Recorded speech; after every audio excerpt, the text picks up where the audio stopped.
Të dashur dëgjues, në videon e sotme do të flasim për albinët dhe format e flokëve tek njerëzit. Format e flokëve tek njerëzit janë të ndryshme. Disa flokë janë kaçurel, disa me onde dhe disa të drejtë. Forma e flokëve varet kryesisht nga gjenetika dhe nga forma e folikulit, pra rrënjës së flokut në lëkurë. Në përgjithësi, flokët e drejtë zakonisht rriten nga folikula më të rrumbullakta dhe simetrike.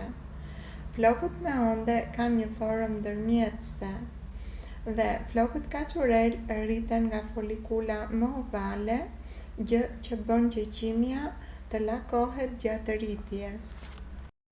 Një rol të rëndësishëm tek flokët ka mënyra se si shpërndahet një proteinë e quajtur keratin, e cila ndodhet brenda qimes. Nëse keratina shpërndahet në mënyrë jo plotësisht të njëtrajtshme, qimja ka prirje të lakohet dhe të krijojë onde ose kaçurela. Lind pyetja: çfarë është keratina? Keratina është një proteinë shumë e fortë që përbën pjesën më të madhe të flokëve, thonjve dhe shtresës së jashtme të lëkurës. Ajo vepron si një lloj materiali ndërtues që u jep flokëve forcë, elasticitet dhe mbrojtje. Te flokët, keratina formohet nga qeliza të veçanta në folikul. Kur flokët rriten, këto qeliza mbushen me keratin dhe më pas vdesin, duke formuar qimen që shohim. Keratina është shumë rezistente, prandaj flokët nuk shpërbëhen lehtë, thonjt janë të fortë dhe lëkura ka një shtresë mbrojtëse ndaj mjedisit. Ushqimet e pasura me proteina, si vezët, peshku, mishi, qumshti dhe bishtajoret japin organizmit lëndët e para për të prodhuar keratinën. Një fakt interesant është se brirët e shumë kafshëve, puplat e zogjve dhe leshi i disa kafshëve përmbajnë keratin, por kjo ekziston në forma të ndryshme. Lind pyetja: pse ngjyrat e flokëve janë të ndryshme tek njerëzit? Ngjyra e flokëve është e ndryshme kryesisht për shkak të sasisë dhe të llojit të pigmentit të quajtur melanin, e cila prodhohet në folikulat e flokëve. Ka dy lloje kryesore melanine: eumelanina, e cila jep ngjyrën kafe dhe të zezë, dhe feomelanina, e cila jep nuanca të verdha, të arta dhe të kuqëremta. Kombinime të ndryshme të këtyre pigmenteve krijojnë ngjyra të ndryshme të flokëve. Flokët e zinj kanë më shumë eumelanin. Flokët kafe kanë sasi mesatare eumelanine. Flokët bjond kanë pak melanin dhe flokët e kuq kanë më shumë feomelanin dhe më pak eumelanin. Ngjyra e flokëve tek njerëzit përcaktohet kryesisht nga gjenetika. Prandaj anëtarët e të njëjtës familje shpesh kanë ngjyra të ngjashme flokësh, por kombinimet gjenetike mund të krijojnë edhe dallime.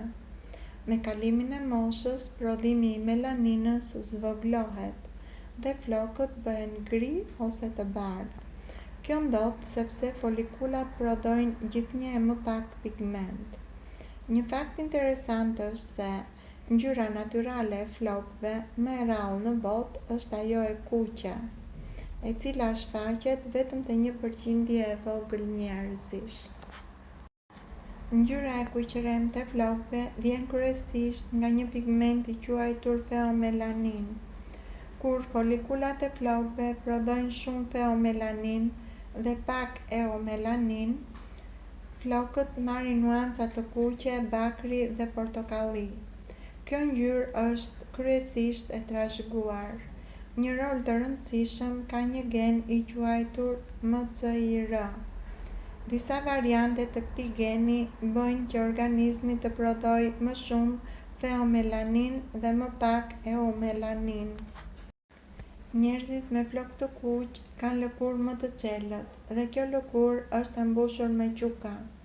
ata kanë ndjeshmëri më të madhe ndaj rrezeve të diellit.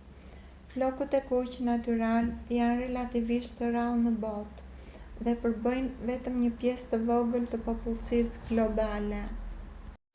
Lind pyetja: pse lindin flokët e bardhë në vogëli? Flokët e bardhë në moshë të vogël mund të ndodhin për disa arsye. Më shpesh lidhen me gjenetikën. Disa fëmijë dhe të rinj fillojnë të kenë fije të bardha shumë herët, sepse familja e tyre ka të njëjtën prirje. Më rrallë, flokët e bardhë në moshë të vogël mund të lidhen me mungesa të vitaminave dhe mineraleve, si për shembull mungesa e vitaminës B12 e të tjerë. Disa sëmundje gjithashtu ndikojnë në prodhimin e pigmentit.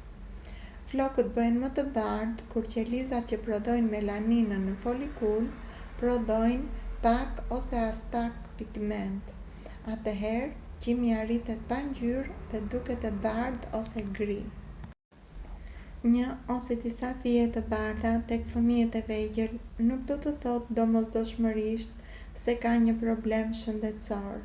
Shpesh, kjo është thjesht një tipar i trashëguar. Lind pyetja: pse disa bebe lindin me flokë të bardhë? Nëse një bebe lind me flokë shumë të qelët ose që duken të bardhë, për këtë arsye ka disa shpjegime. Disa bebe lindin me flokë bjond shumë të qelët, të cilët duken pothuajse të bardhë dhe me kalimin e viteve ngjyra mund të erësohet. Në raste të rralla, mungesa e pjesshme ose e plot e pigmentit melanin mund të shkaktojë flokë të bardhë që nga lindja. Kjo mund të ndodhë në gjendje si albinizmi, ku flokët, lëkura dhe shpesh syt kanë shumë pak pigment. Ka disa gjendje të rralla gjenetike që mund të shkaktojnë tufa dhe zona flokësh të bardhë që nga lindja. Është e rëndësishme të dallojmë flokët e bardhë nga flokët shumë bjond. Shumë bebe që duken sikur kanë flokë të bardhë në lindje, në fakt kanë flokë me pigment shumë të pakët melanine, i cili ndryshon me rritjen. Në shumicën e rasteve, kjo është thjesht një karakteristikë gjenetike dhe jo një problem shëndetësor. Nëse një person ka lindur me flokë shumë të qelët ose të bardhë dhe ngjyra nuk erësohet me kalimin e kohës, zakonisht nuk ka nevojë të përdor asgjë për arsye shëndetësore. Kjo mund të jetë thjesht një karakteristikë gjenetike. Nëse flokët e bardhë lidhen me një gjendje si albinizmi, nuk ka një produkt që rikthen pigmentin natyral të flokëve. Në këtë rast, kujdesi kryesor është mbrojtja e lëkurës nga dielli me krem mbrojtës dhe veshje të përshtatshme dhe kontrolli i rregullt i syve, sepse shpesh preket edhe shikimi. Nëse dikush dëshiron të ndryshojë pamjen e flokëve, mund të përdor bojra flokësh për qëllime estetike, por kjo nuk ndryshon pigmentin natyral të prodhuar nga organizmi. Pra, mund të themi se nëse flokët janë të bardhë që nga lindja dhe personi është i shëndetshëm, zakonisht nuk kërkohet trajtim mjekësor. Njerëzit që lindin me flokë shumë të qelët, të bardhë ose me gjendje si albinizmi mund të jetojnë po aq gjatë sa njerëzit e tjerë. Ngjyra e flokëve nuk ndikon në jetëgjatësi. Megjithatë, te personat me albinizëm mund të ketë disa sfida shtesë. Lëkura e tyre është shumë e ndjeshme ndaj diellit dhe rreziku për dëmtime nga rrezet ultraviolet është më i lartë. Gjithashtu, ata mund të kenë probleme me shikimin, por me kujdesin e duhur, mbrojtjen nga dielli dhe ndjekjen mjekësore kur nevojitet, shumica e tyre bëjnë një jetë normale dhe mund të arrijnë moshë shumë të madhe. Në përgjithësi, njerëzit me albinizëm mund të kenë një jetëgjatësi normale, pothuajse të njëjtë me popullsinë e përgjithshme. Në disa rajone të botës, mungesa e mbrojtjes nga dielli mund të rrisë rrezikun e kancerit të lëkurës. Prandaj, nuk ka një moshë mesatare të veçantë që vlen për të gjithë personat me albinizëm. Në vendet ku kanë kujdes të mirë shëndetësor dhe mbrojtje të përshtatshme nga dielli, shumë prej tyre jetojnë deri në pleqëri, ashtu si njerëzit pa albinizëm. Te disa persona me albinizëm mund të ketë probleme me shikimin, por zakonisht kjo nuk çon në verbëri të plotë. Problemet më të zakonshme te këta persona janë shikimi i dobët që nga lindja, vështirësi për të parë larg ose afër, lëvizje të pavullnetshme të syve, ndjeshmëri shumë e madhe ndaj dritës dhe probleme me fokusimin dhe thellësinë e shikimit. Në shumicën e rasteve, shikimi mbetet i kufizuar, por i qëndrueshëm, pra nuk përkeqësohet deri në humbje totale. Vetëm në raste të rralla ose në mungesë kujdesi mjekësor mund të ketë përkeqësim të kësaj gjendjeje. Te personat me albinizëm, shikimi është shpesh i dobët, sepse mungon pigmenti i rëndësishëm i quajtur melanin, i cili nuk shërben vetëm për ngjyrën e flokëve apo të lëkurës, por edhe për zhvillimin normal të syrit. Arsyet kryesore janë: zhvillimi i syrit nuk formohet plotësisht gjatë shtatzanisë kur mungon melanina. Rruga e dritës në sy nuk fokusohet mirë në retinë, prandaj imazhi deli pa qartë. Nervi optik mund të mos lidhet në mënyrë perfekte me trurin. Shpesh ndodh dhe lëvizja e pavullnetshme e syve, e cila vështirëson shikimin e qartë. Gjithashtu, ndjeshmëria e lartë ndaj dritës e bën më të vështirë shikimin në ambiente të ndriçuara. Pra, mund të themi se problemi nuk është vetëm te ngjyra e syrit, por te mënyra se si syri dhe truri zhvillohen dhe se si përpunojnë dritën. Prandaj, shikimi është më i dobët që nga lindja, dhe jo se përkeqësohet me kalimin e kohës, por se nuk formohet plotësisht që në fillim. Lind pyetja: si ndikon albinizmi? Albinizmi ndikon vetëm në pigmentin e lëkurës, flokëve dhe syve, si dhe në zhvillimin e shikimit, por nuk prek inteligjencën, kujtesën apo aftësitë mendore.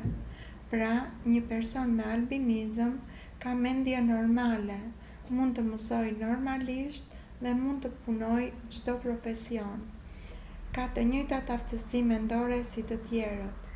Vështirësitë që mund të ketë lidhen vetëm me shikimin dhe ndjeshmërinë ndaj dritës, jo me trurin. Pra, si përfundim mund të themi se me syze lente speciale, mbrojtje nga dielli dhe kontrollet e mjeku i syve, shumë persona me albinizëm jetojnë normalisht dhe përshtaten mirë me shikimin e tyre. Ky informacion bazohet në fakte të mbledhura me ndihmën e një asistenti inteligjent.